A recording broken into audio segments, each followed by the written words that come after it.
Hey there, internets. This is Kyle coming to a special super late night edition of the My Business Launch Secrets YouTube channel. My journey from zero to $1 million and starting a new online business. I encourage you to follow along at home, and which means you need to subscribe on the I think where it says subscribe in the YouTubes to be sure you get notified. Hit the bell, like the page, the video, leave a comment below, all that fun stuff, so that YouTube gives me props and puts this video in front of other folks. So today was a good day. It was actually not the greatest of days, just because some BS at my day job to deal with, but nevertheless, I was kind of thinking as I was traveling in between, to and from work, and my job has me I have two different offices in a sense, so I have to drive between them on occasion, not too far away, but still gives me a little time to get some more podcasting in. And I don't recall specifically anything Russell. I did listen to a very long episode of the Marketing Secrets podcast that Russell was kind of ranting a bit in terms of how I guess he gets lots of people who complain about, ClickFunnels not having, every little fine detailed feature that they might be looking for to do whatever it is they're trying to do with their business. And, complaining that, or threatening, I guess, in a sense, that they're going to go use some other tool, some other software for their business, unless ClickFunnels gets their shit together and starts putting in more features or something. And so he was kind of ranting about that, mainly that he doesn't really give two shits about any of that, because he built ClickFunnels to originally serve his own needs, but it's more or less been built around principles that either he himself has tested many times over, or some of his partners have, or just the kind of collective ClickFunnels user base have all focused around, and making sure that the core features that are actually needed to be successful in this game are available, and you have the flexibility you need to. And it's not designed to be all things to all people, sort of a tool. And that's fine. I think that's good. That's their conscious decision to do that, and I respect them for that. The other thing he was ranting about was people then complaining about the price. People who complain about the price, which old ClickFunnels, the cheapest plan was $99 a month, which I think was very reasonable. I didn't have any problem paying that myself, even before I really got started.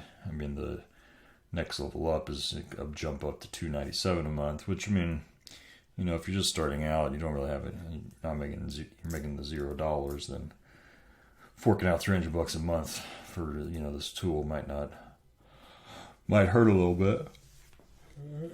And, but again, as he kind of said, if you're not even able to fork over $99 a month to try to start this thing, you probably shouldn't even be doing it. So he's like, all these competitors of theirs come and go that try to make their main marketing pitch being that, we're cheaper than ClickFunnels. And he's just like, fine, they can take all that crappy business of people who only want to pay 3 cents for, all these capabilities. Like, he's just like, you guys can have those customers. So, so it was just kind of interesting perspective, I guess, of his, that, again, all of us in whatever business we're trying to do, you do have to make those decisions. You can't be all things to all people, or else you will definitely fail. And you have to be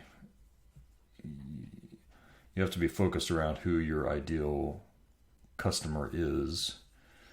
And, Russell talks a lot about, actually this was one of the other podcasts episodes I listened to, just talking about your customer avatar and trying to be as specific about that as possible, because it will help guide you in any business decisions that you need to make by saying, whatever the decision is, what would my ideal customer named Bob, who's 36 and has 3 kids and, has a shitty job that he's got to commute an hour each way to. I mean, real specific details about who that person is, so that you can ask yourself, okay, how would this decision I'm making benefit them and what I'm trying to help them with, or would it not? Or would they even care? And that should be kind of how you make your decisions. So I think that's a good point of view. And again, it helps reinforce the fact that you need to be polarizing to the degree that you're pushing away people who are vastly different than that ideal avatar, and you are attracting the people that are closely aligned to that ideal avatar. And Dan Kennedy's lingo, that becoming magnetic in your marketing, pulling people to you that align with the type of people you want to serve, and repel the type of people that you're not interested in serving, and you don't want their money anyway, because they'll just create more headaches for you. So for me, I guess I haven't sat down explicitly and written that out in great detail in terms of who my ideal avatar is, but again, trying to focus for me on people with PhDs in engineering or scientific careers,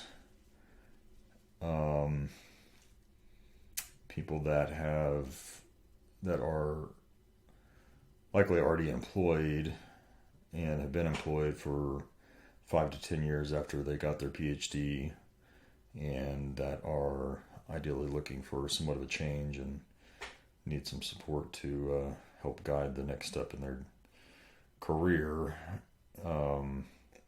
That's kind of broadly, I guess, who I'm trying to target. I'm sure I could get a little more specific than that. And that kind of ties to, again, what's the voice I want to project in terms of my style, it's 1 o'clock. Communication style overall. I guess my look.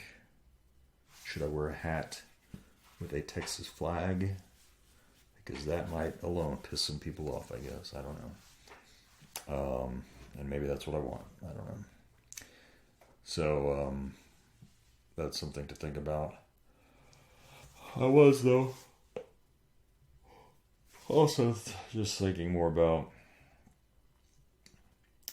is that even really what I want to do? I mean, again, Russell talks about it a lot, and others talk about it, that this whole entrepreneurial thing is very difficult. So if you're going to choose to go down this path,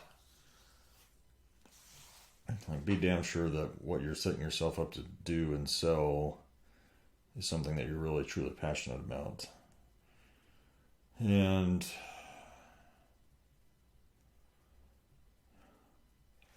I think I'm passionate about the angle I'm trying to take in terms of, wanting to help people who are kind of struggling in their careers, because I struggled in my own career, but it's like I don't feel that I necessarily have all the right answers, and I don't even think where I am at in my own career, like I'm at some ideal place and love everything about what I do and all that. I mean, which I guess might be obvious, because if I had the perfect job and I loved what I do and I was making all the money I really wanted or needed to make, then I probably wouldn't care about doing all this and staying up till 1 o'clock in the morning just so I can make some YouTube videos that 3 people are going to watch ever in the history of the world. So,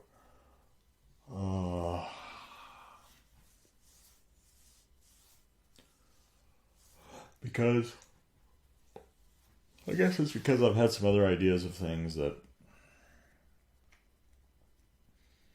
I think would really maybe would really personally interest me more so than just talking about career development sort of stuff.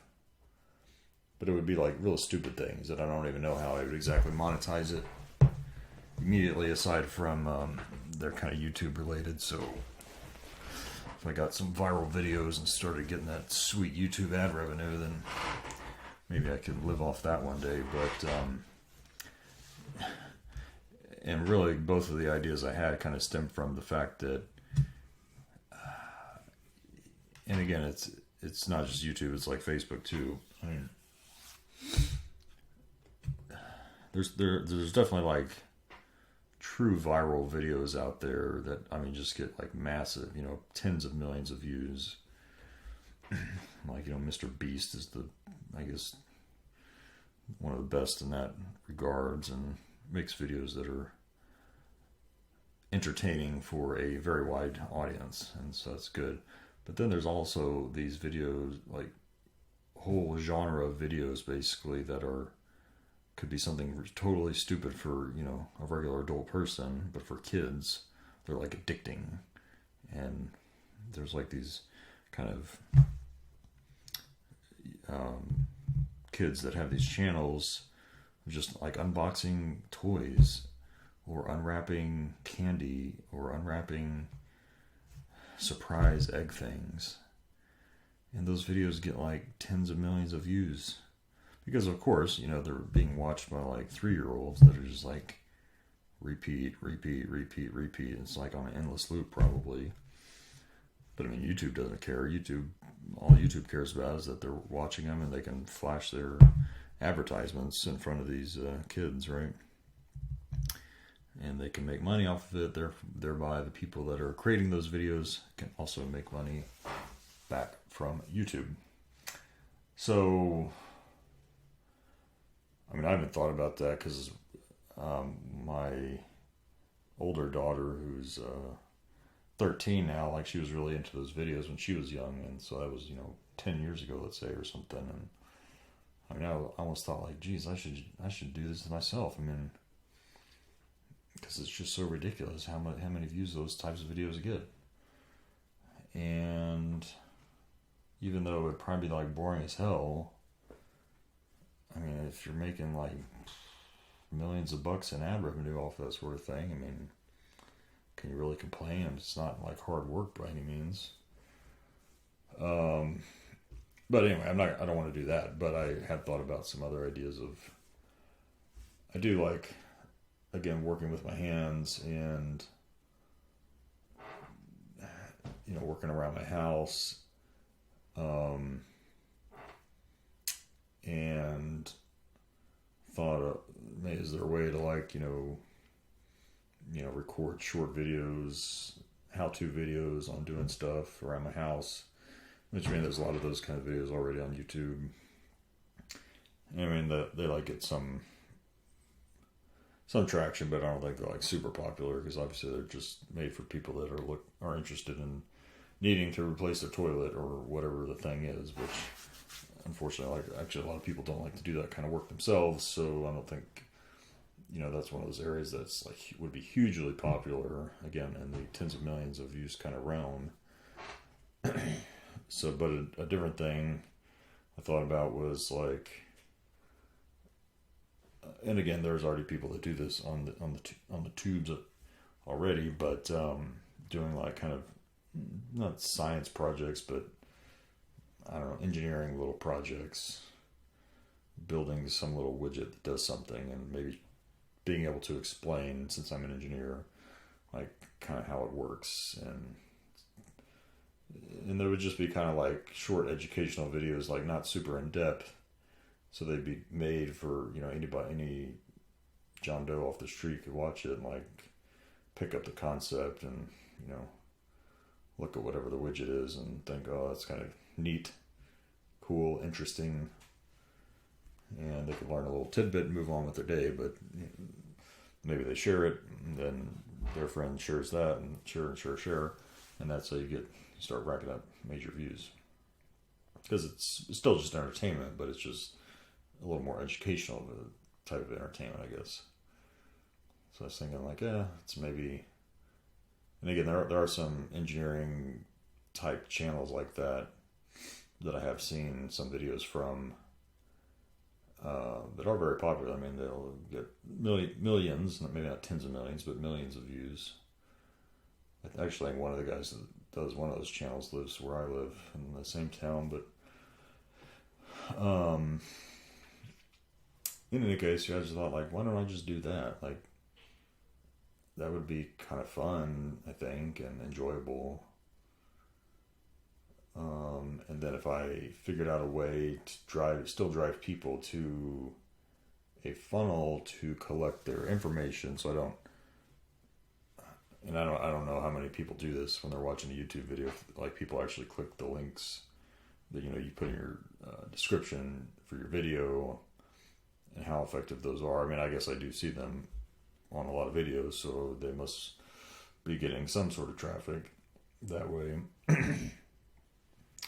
And so that would also avoid having to do like any paid advertising, because all your traffic would just be organic through these videos that I would ideally be getting a lot of views through, and then I could funnel them into maybe just like some physical products that I wanted to sell, like cool t-shirts, or maybe I come up with my own little project boxes, or partner with one of these companies, that sells you like a box a month of some nifty project you can work on, right? And then I make some money from that sort of deal. So, like, I don't know. I don't think that's a terrible idea, but I guess it would take a little more effort in terms of if getting, lots of views on the videos was the goal, then obviously we have to do a bit more in terms of the production quality to make them, again, more entertaining than just, random dude in his office talking about stuff, right? So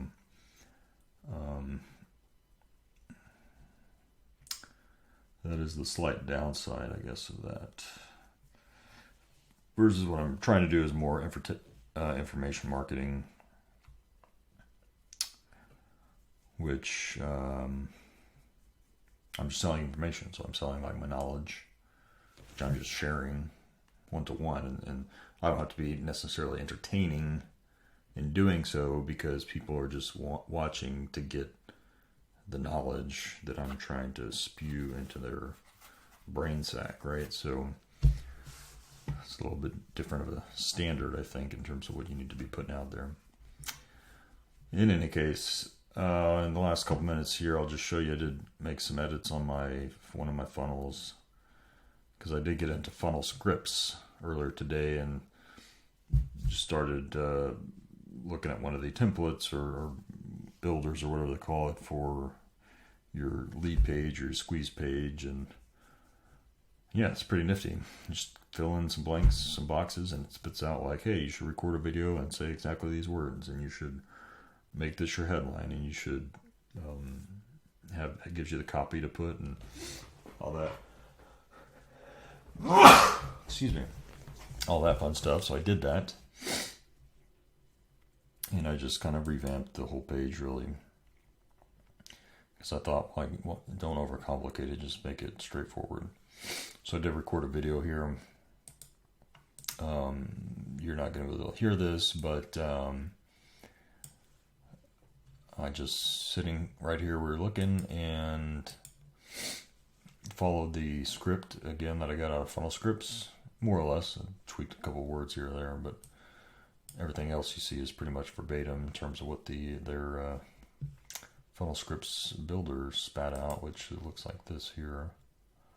This is Funnel Scripts, the lead capture demo script. So again, you just got boxes asking you different questions about what your lead magnet is, and then again it spits out everything you need to fill in the blanks. So I cleaned this whole page up. I had some other old template I was working off of I never really liked, so just kind of got rid of everything, just made it super clean. Headline, video, few lines of copy, and then boom, your info boxes, your button, right? I did leave this bottom part about the creator. That was something I had from the old template, which I think is fine. I mean, it's below all the main stuff, so maybe people would be interested in seeing that. So I might keep that in there.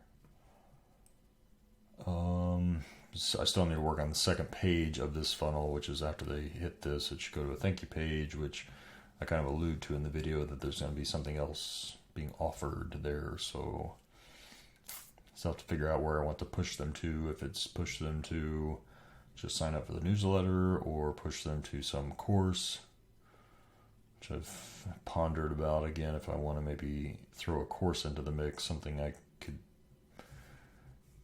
sell for a moderate price, like $9.97 or something. Yeah, I don't know. Still figuring that out. But anyway, slow and steady progress wins the race. Hope you're all kicking ass and taking names. I'll see you next time. Peace.